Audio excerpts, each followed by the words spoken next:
बिस्मिल्लाहिर्रहमानिर्रहीम। अच्छा students, last lecture में हम लोगों ने स्टेटमेंट पढ़ी थी। आज हम नया लेक्चर स्टार्ट करने जा रहे हैं, नया चैप्टर स्टार्ट करने जा रहे हैं।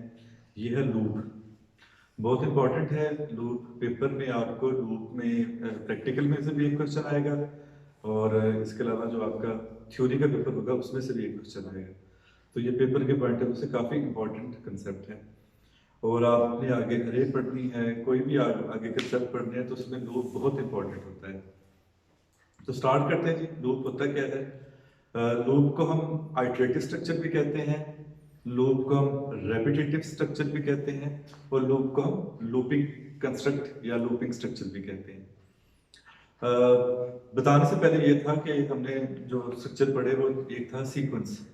सीक्वेंस ये था कि जिस तरतीब में स्टेटमेंट्स लिखी होती हैं उसी तरतीब में स्टेटमेंट्स एग्जीक्यूट होती हैं। ना कोई स्टेटमेंट स्किप होती है और ना ही कोई स्टेटमेंट रिपीट होती है, यानी कि एक से ज़्यादा बार एग्जीक्यूट होती है। उसके बाद हमने पढ़ा सिलेक्शन। सिलेक्शन में आपको पता है हमने इफ पढ़ा, if else, if else if, nested if, switch, ये वगैरह सारे पढ़े। ये जो था इसमें क्या था कि कंडीशन की बेस के ऊपर स्टेटमेंट एग्जीक्यूट होती है। अगर कंडीशन ट्रू है तो स्टेटमेंट एग्जीक्यूट होगी, फॉल्स है तो एग्जीक्यूट नहीं होगी। इसमें वन वे भी था, टू वे भी था, मल्टीपल वे भी था, वो आप सबने पढ़ा। वो सिलेक्शन होती है। ये आइटरेटिव कंस्ट्रक्ट क्या होता है या लूपिंग कंस्ट्रक्ट क्या होता है? इसमें ये होता है कि आप चाहते हैं क्योंकि एक स्टेटमेंट एक से ज्यादा बार एग्जीक्यूट हो। मिसाल के तौर पर आप चाहते हो कि पाकिस्तान स्क्रीन के ऊपर 10 टाइम डिस्प्ले हो या 5 टाइम डिस्प्ले हो, या आप चाहते हो अपना नाम जो लिखा हुआ है वो स्क्रीन के ऊपर 5 टाइम, 10 टाइम, 50 टाइम, जितना आप बता सकते हो उतनी बार एग्जीक्यूट हो। या आप नेचुरल नंबर डिस्प्ले करना चाहते हो, 1 2 3 4 5 6 7 वगैरह वगैरह, तो इसके लिए हम क्या करते हैं? लूप यूज करते हैं। लूप कितनी किस्म की लूप है जी? 3 तरह की लूप है। एक है व्हाइल लूप, एक है डू व्हाइल लूप और एक है फॉर लूप। ये 3 तरह की लूप यूज होती है। आज हम लोगों ने जो पहले पढ़नी है वो कौन सी लूप है? व्हाइल लूप है। व्हाइल लूप सबसे सिंपल लूप है। और इसका सिंटैक्स बहुत इजी है। इसका मैं अब आपको समझाता हूँ ये क्या है, किस तरीके से है जी। सबसे पहले जी इसके सिंटैक्स की तरफ आता हूँ। व्हाइल और कंडीशन। व्हाइल कीवर्ड है जो बता रहा है कि यहाँ पे लूप स्टार्ट हो रही है। ये जो कंडीशन है ये क्या होगी? It must be a relational expression which will return either true or false। यानी ये क्या होगी? कोई ना कोई रिलेशनल एक्सप्रेशन होगी, जब इसको वैल्यूएट करेंगे तो रिजल्ट क्या आएगा? ट्रू या फॉल्स आएगा। हाँ जी। रिलेशनल एक्सप्रेशन क्या होती है? जिसके अंदर less than, equal to, greater than, equal to, not equal to, ये ऑपरेटर आ जाए उसको हम क्या कहते हैं? Relational expression. तो ये जो रिलेशनल एक्सप्रेशन है इसको जब हम हल करते हैं तो रिटर्न क्या आता है? ट्रू या फॉल्स आता है। अगर कंडीशन ट्रू है तो ये स्टेटमेंट एग्जीक्यूट होगी और इस स्टेटमेंट को एग्जीक्यूट करने के बाद दोबारा कंट्रोल कहा जाएगा? इस कंडीशन के ऊपर ही आ जाएगा। दोबारा कंडीशन चेक होगी। अगर कंडीशन ट्रू है तो दोबारा स्टेटमेंट एग्जीक्यूट होगी और कंडीशन दोबारा स्टेटमेंट एग्जीक्यूट होगी। स्टेटमेंट एग्जीक्यूट करने के बाद दोबारा कंट्रोल कहा जाएगा? कंडीशन के ऊपर जाएगा। अगर कंडीशन ट्रू है तो फिर ये स्टेटमेंट एग्जीक्यूट होगी। जब तक कंडीशन ट्रू रहेगी ये स्टेटमेंट एग्जीक्यूट होगी। जब ये कंडीशन फॉल्स होगी तो फिर ये स्टेटमेंट एग्जीक्यूट नहीं होगी। इसके बाद जो भी यहाँ स्टेटमेंट लिखी होगी वहां कंट्रोल चला जाएगा। ये तो एक सिंगल स्टेटमेंट अटैच है इसके साथ। आपको पता है कि हम किसी भी कंडीशन के साथ मल्टीपल स्टेटमेंट्स भी अटैच कर सकते हैं। उस सूरत में हम क्या करते होते हैं? कर्ली ब्रेसेस के अंदर हम सेट ऑफ स्टेटमेंट्स लिख देते हैं। ऐसे कर्ली ब्रेसेस के अंदर जो स्टेटमेंट, सेट ऑफ स्टेटमेंट्स लिखी जाती है इसको हम कहते हैं कंपाउंड स्टेटमेंट। इसकी वर्किंग क्या होगी? व्हाइल कीवर्ड है जो बता रहा है कि व्हाइल लूप स्टार्ट हो रही है। कंडीशन, कंडीशन क्या होगी? ट्रू या फॉल्स होगी। अगर कंडीशन ट्रू है तो क्या होगा कि ये जो स्टेटमेंट्स हैं ये एग्जीक्यूट होंगी। ये जितनी स्टेटमेंट्स हैं ये सारी की सारी एग्जीक्यूट होंगी। इन स्टेटमेंट्स को एग्जीक्यूट करने के बाद कंट्रोल दोबारा कहां चला जाएगा? कंडीशन के ऊपर चला जाएगा। दोबारा कंडीशन चेक होगी। अगर कंडीशन ट्रू है तो दोबारा ये फिर स्टेटमेंट्स एग्जीक्यूट होंगी और उसके बाद दोबारा कंट्रोल कहां चल जाएगा? कंडीशन के ऊपर। जब तक कंडीशन ट्रू है तो ये लूप चल जाएगी। ये बार बार स्टेटमेंट्स एग्जीक्यूट होती जाएंगी जब तक कंडीशन ट्रू है। जब ये कंडीशन फॉल्स होगी तो इसके स्ट्रक्चर के बाद जो स्टेटमेंट यहां लिखी होगी कंट्रोल वहां चला जाएगा। यानी कि बताने वाली बात यह है कि इसमें क्या होता है कि कुछ स्टेटमेंट्स होती हैं उनके साथ आप एक कंडीशन अटैच कर देते हो। जब तक कंडीशन ट्रू रहती है तब तक ये स्टेटमेंट्स एग्जीक्यूट होती रहती हैं। जब ये कंडीशन फॉल्स होगी तब कंट्रोल यहाँ पर आ जाएगा।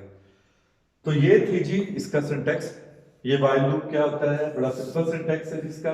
इस तरीके से कर्ली ब्रेसेस के अंदर जो स्टेटमेंट लिखी जाती है इसको हम क्या कहते हैं, कंपाउंड स्टेटमेंट्स कहते हैं। तो अब मैं आपको इसका एक सिंपल सा प्रोग्राम करवाता हूँ कि 5 टाइम हम लोगों ने पाकिस्तान डिस्प्ले करना स्क्रीन के ऊपर। तो वो ये प्रोग्राम मैंने लिखा हुआ है, इसको मैं समझाता हूँ। हाँ जी, ऊपर हेडर फाइल्स आनी है, iostream.h, conio.h आपको पता है। उसके बाद मेन फंक्शन क्या जी, ये है स्टार्टिंग पॉइंट, या आप कहते हैं कि जहां से प्रोग्राम की एग्जीक्यूशन स्टार्ट होती है। कर्ली ब्रेसेस इंट सी, वेरिएबल डिक्लेयर किया, वेरिएबल का नाम क्या है, सी इज इक्वल टू 1। सी की वैल्यू कितनी है जी, 1 है। यहां से लेकर यहां तक हमारे पास क्या है, व्हाइल लूप है। ठीक, व्हाइल कीवर्ड है जो बता रहा है कि लूप स्टार्ट हो रही है। सी लेस देन इक्वल टू 5, ये कंडीशन है, ये चेक होगी। सी की वैल्यू कितनी है, 1। 1 less than equal to 5, condition क्या है, true. Cout Pakistan, output में क्या लिखा आ जाएगा, पाकिस्तान लिखा आ जाएगा। बैक सर्च है, कर्सर न्यू लाइन पर सी प्लस प्लस, सी की वैल्यू कितनी होगी, 2 होगी। हाँ जी, अब ये लास्ट स्टेटमेंट है। इसके बाद कंट्रोल बाहर नहीं आना, बल्कि कंट्रोल कहां जाएगा, दोबारा यहां पर जाएगा।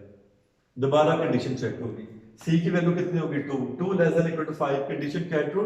सी आउट पाकिस्तान, सेकंड टाइम क्या लिखा जाएगा, पाकिस्तान लिखा जाएगा। फिर सी प्लस प्लस, सी की वैल्यू कितनी होगी, 3।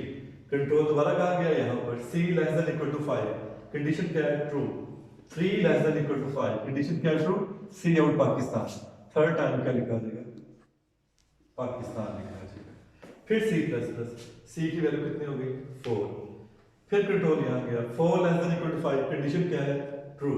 सी आउट पाकिस्तान, फोर्थ टाइम क्या लिखा जाएगा, पाकिस्तान लिखा जाएगा।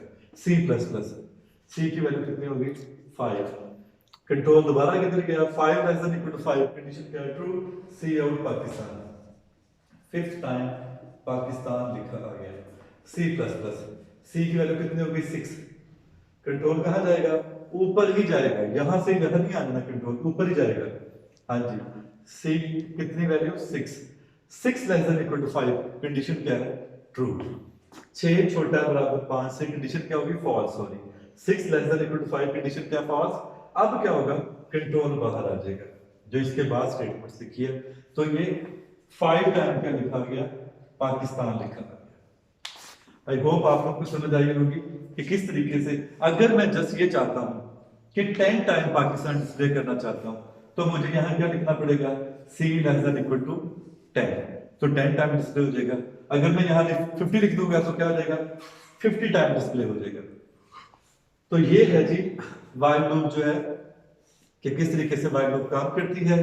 मैंने एक इसका बड़ा सिंपल सा प्रोग्राम करवाया। अब मैं आपको अगली जो एक बात बताने लगा हूं, वो मैं पहले इसको रेस करता हूं, फिर उसके बाद बताता हूं कि लूप कितनी बार एग्जीक्यूट होती है, किस पे डिपेंड करता है। अच्छा जी स्टूडेंट्स, अभी जैसे मैंने आपको बताया है कि ये प्रोग्राम किस तरीके से मैंने लिखा, और बार बार मुझे पाकिस्तान 5 बार नहीं लिखना पड़ा, लूप में लगा दिया और पाकिस्तान 5 टाइम आ गया। जब तक कंडीशन ट्रू है तब तक ये लूप चलती रही, जब कंडीशन फॉल्स हुई तो लूप टर्मिनेट हुई। एक लूप कितनी बार एग्जीक्यूट होती है, ये किस पे डिपेंड करता है, ये 3 चीजों पे डिपेंड करता है। अगर आप गौर से देखो तो c इक्वल टू 1 है, c less than equal to 5 है, और c प्लस प्लस है। c की वैल्यू 1 है, c छोटा बराबर 5 कंडीशन है, और c प्लस प्लस। इन तीनों स्टेटमेंट्स में c यूज हुआ है। c क्या है, एक वेरिएबल है, ऐसा वेरिएबल जिसके ऊपर ये डिपेंड कर रहा है कि लूप कितनी बार एग्जीक्यूट होनी है। इस वेरिएबल को क्या कहते हैं, काउंटर लूप। ये काउंट करता है कि लूप एक बार चल पड़ी है, दूसरी बार चल पड़ी, तीसरी बार, चौथी बार, पांचवी बार। तो इस काउंटर वेरिएबल के ऊपर डिपेंड करता है। इस वेरिएबल का नाम जो मर्जी ले ले आप, सी ले ले, एन ले ले, बी ले ले, एफ ले ले, जो मर्जी वेरिएबल का नाम ले ले, लेकिन ये वेरिएबल क्या है, काउंटर है। अब लूप कितनी बार एग्जीक्यूट होगी, ये डिपेंड करता है 3 चीजों के ऊपर। सबसे पहले किसके ऊपर, इनिशियलाइजेशन के ऊपर, फिर कंडीशन के ऊपर, फिर इंक्रीमेंट या डिक्रीमेंट पार्ट के ऊपर। इन 3 चीजों के ऊपर डिपेंड करता है कि लूप ने कितनी बार एग्जीक्यूट होना है। सबसे पहले इनिशियलाइजेशन, ये जो स्टेटमेंट लिखे ना मैंने, c इज इक्वल टू 1, ये क्या है, ये इनिशियलाइजेशन है। जो काउंटर वेरिएबल है जिसके ऊपर डिपेंड करता है कि लूप ने एग्जीक्यूट होना, ये उसको इनिशियल वैल्यू दे दी गई है, c इज इक्वल टू 1 दे दिया गया। अब आप जरा तवज्जो से देखें, c is equal to 1, c less than equal to 5, 1 से लेकर कहां तक चलनी है, 5 तक चलनी है, और कितने कितने का इजाफा होना है, 1 1 का इजाफा होना है, तो लूप कितनी बार चलेगी, 5 बार चलेगी। अगर यहां पर मैं c इज इक्वल टू 2 कर देता तो ये लूप कितनी बार चलती, 4 बार चलती। पहले वैल्यू 2 होनी थी, फिर 2 के बाद क्या होनी थी, 3 4 5, लूप कितनी बार चली, 4 बार चली। अगर मैं यहां कर देता 3, c इज इक्वल टू 3 कर देता, तो ये लूप कितनी बार चलती थी, 3 बार, 3 4 और 5 के ऊपर, यानी 3 बार लूप चल रही थी। अगर मैं यहां पे कर देता 4, तो लूप कितनी बार चलनी थी, 2 बार, 4 और 5, छठे पे कंडीशन फॉल्स हो जानी थी। और अगर मैं c इज इक्वल टू क्या कर देता, 5 कर देता, तो लूप कितनी बार चलनी थी, 1 बार, क्योंकि 5 के बाद 6 होना था, कंडीशन फॉल्स हो जानी थी। और अगर यहां पे मैं लिखता ही c इज इक्वल टू 6, पहली बार ये कंडीशन क्या होनी थी, फॉल्स होनी थी, तो लूप एग्जीक्यूट ही नहीं होनी थी। तो इसका मतलब है कि ये जो इनिशियलाइजेशन है इसके ऊपर डिपेंड करता है कि लूप ने कितनी बार एग्जीक्यूट होना है। ठीक, पहला फैक्टर तो ये है इनिशियलाइजेशन। दूसरा फैक्टर है ये, इसको क्या कहते हैं, कंडीशन। कंडीशन के ऊपर भी डिपेंड करता है कि लूप ने कितनी बार एग्जीक्यूट होना है। c इज इक्वल टू 1 है, c less than equal to 5 है, एक है, कहां तक चलना है, 5 तक चलना है, और एक एक का इजाफा हो रहा है, कितनी बार लूप चलेगी, 5 बार चलेगी। अगर यहां पर 50 लिख देता तो लूप कितनी बार चलती, 50। अगर 500 लिख देता तो 500, 100 लिख देता तो 100। इसका मतलब है कंडीशन के ऊपर भी डिपेंड करता है कि लूप ने कितनी बार एग्जीक्यूट होना है। और इसके बाद जो थर्ड है वो क्या है, ये जो है इसको क्या कहते हैं, इसको कहते हैं इंक्रीमेंट पार्ट या डिक्रीमेंट पार्ट, यानी कितने का इजाफा हो रहा है काउंटर वेरिएबल की वैल्यू में। हाँ जी, c इज इक्वल टू 1 है, c less than equal to कितना है, 5 है, 1 से लेकर तक कहां तक चलनी है, 5 तक चलनी है, और कितने कितने का इजाफा हो रहा है, 1 1 का इजाफा हो रहा है, तो लूप कितनी बार चलेगी, 5 बार चलेगी। अच्छा, अगर मैं यहां ये लिख देता c is equal to c plus 2, c is equal to c plus 2, loop कितनी बार चलती है, लूप चलती है 3 बार।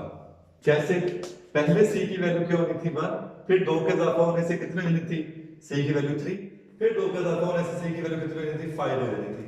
तो उसके बाद c की वैल्यू 7 होनी थी, और 7 पे कंडीशन क्या हो जानी थी, फॉल्स हो जानी थी। तो इसका मतलब है लूप कितनी बार चली, 3 बार चली। तो अगर मैं यहां पर c c + 2 फिर c + 3 कर देता तो लूप कितनी बार चलती, पहले c की वैल्यू कितनी होनी थी, 1, फिर कितनी होनी थी, 4, और फिर कितनी होनी थी, 7। तो ये 2 बार चलनी थी, 7 पे कंडीशन क्या हो जानी थी, फॉल्स हो जानी थी। अच्छा, अगर मैं यहां पे कर देता c + 4, फिर लूप कितनी बार चलनी थी, फिर भी 2 बार चलनी थी। पहले c की वैल्यू क्या होनी थी, 1, और फिर c की वैल्यू कितनी होनी थी, 5, और फिर 9, इस 2 पे चलनी थी, इस पे नहीं चलनी थी। और अगर मैं यहां लिख देता c + 5, तो c की वैल्यू पहले 1 होनी थी, फिर 6 होनी थी, लूप एक बार चलनी थी, 6 जो है वो 5 से बड़ा हो गया, कंडीशन फॉल्स होनी थी। इसका मतलब है इसके ऊपर भी डिपेंड करता है कि लूप ने कितनी बार एग्जीक्यूट होना है, यानी इंक्रीमेंट और डिक्रीमेंट पार्ट के ऊपर डिपेंड करता है कि लूप ने कितनी बार एग्जीक्यूट हो रहा है। तो ये जो है स्टूडेंट्स, जो बताने वाली बात है कि जो भी मैंने आपको बताया है कि लूप कितनी बार एग्जीक्यूट होगी, ये डिपेंड करेगा किसके ऊपर, इनिशियलाइजेशन पार्ट के ऊपर, उसकी कंडीशन के ऊपर, उसके इंक्रीमेंट और डिक्रीमेंट पार्ट के ऊपर, इन तीनों के ऊपर डिपेंड करता है कि लूप ने कितनी बार एग्जीक्यूट होना है। तो व्हाइल लूप का ये मैंने सिंटैक्स पढ़ाया आपको, व्हाइल लूप का मैंने आपको प्रोग्राम करवाया, व्हाइल लूप का अगले लेक्चर में मैं आपको 2 प्रोग्राम और करवाता हूँ, और फिर हम इसके मजीद 1-2 प्रोग्राम करेंगे। तो अभी जो मैं जो सारा लेक्चर दिया है उसको मैं थोड़ा सा रिपीट करता हूँ, रिवाइज करता हूँ एक बार, कि व्हाइल लूप से सिंपल फॉर्म है लूप की। इसमें क्या होता है कि व्हाइल आता है, उसके बाद कंडीशन आती है, हर बार बॉडी ऑफ लूप एग्जीक्यूट होने के बाद कंडीशन चेक होगी, जब तक कंडीशन ट्रू है बॉडी ऑफ लूप एग्जीक्यूट होती जाएगी, जब कंडीशन फॉल्स है तो बॉडी ऑफ लूप एग्जीक्यूट नहीं होगी। और कितनी बार लूप एग्जीक्यूट होगी ये डिपेंड करता है किसके ऊपर, इनिशियलाइजेशन के ऊपर, कंडीशन के ऊपर, और इंक्रीमेंट डिक्रीमेंट पार्ट, इन तीनों के ऊपर डिपेंड करता है। अब अगले लेक्चर में आपको मैं इसके 2 प्रोग्राम करवाता हूँ, ठीक है, अपना ख्याल रखिएगा, अल्लाह हाफिज, स्टॉप।